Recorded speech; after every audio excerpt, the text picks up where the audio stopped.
So one of the things that we wanted to talk about today is rotator cuff disease. And this is very common. It happens in most adults over time. And it's a wear and tear type of phenomenon, also exacerbated by a sudden trauma, such as an automobile accident or a fall. What happens in the shoulder is everybody's heard of the rotator cuff. Well, the rotator cuff is 4 separate muscles that occur inside the shoulder. This would be your arm down here, and this would be the top of your shoulder here. And what happens is there's muscles in the rotator cuff that come under this bone that's called the acromion and insert into what's called the greater tuberosity of the humerus. So this is your arm, and we try to move it out this way.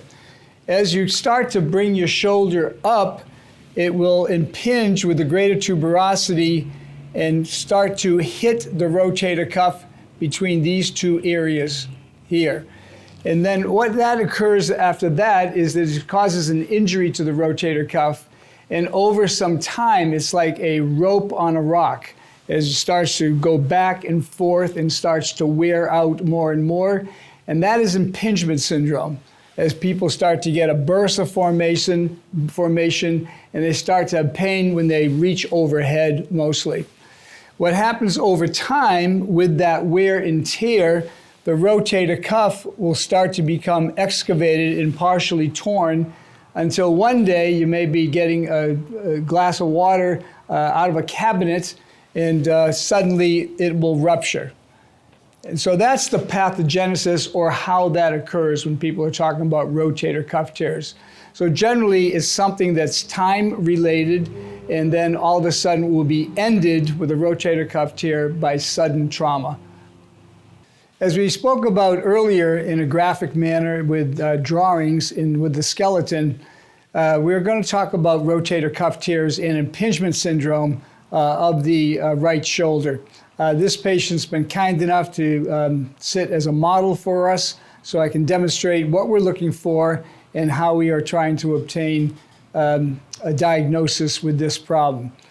The patient, for landmarks, the patient, for us, we need to look at the clavicle, the so-called collarbone of the clavicle, and as we bring the clavicle out, it forms a joint. The outside of the shoulder has a very rigid bone that we can all feel, and that is called the acromion. And as we come over from the clavicle, it meets the acromion and forms what is known as the AC joint, the acromioclavicular joint. That can be a bad player in rotator cuff tears, as over time, many of us suffer a slight, not a dislocation, but more of an instability of the AC joint. And as you get older, we start to get some arthritic changes, and it forms a spur that's underneath. And as the patient starts to bring his shoulder out, he will hit that spur. Generally not a patient this young, but generally somebody in their 40s to 60s will start to notice a lot of shoulder pain with reaching overhead. So frequently, when we're testing this, what we're doing is we're turning the arm in to bring what's called the greater tuberosity underneath that area of the AC joint. And as we abduct or bring the shoulder up, that will usually elicit pain in a patient that has impingement syndrome.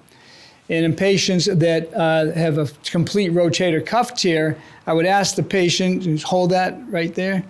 So this patient's able to maintain leaving his his shoulder completely abducted with good strength. Somebody with rotator cuff disease would go and drop the shoulder quickly because there's no muscle mass to hold that out into position.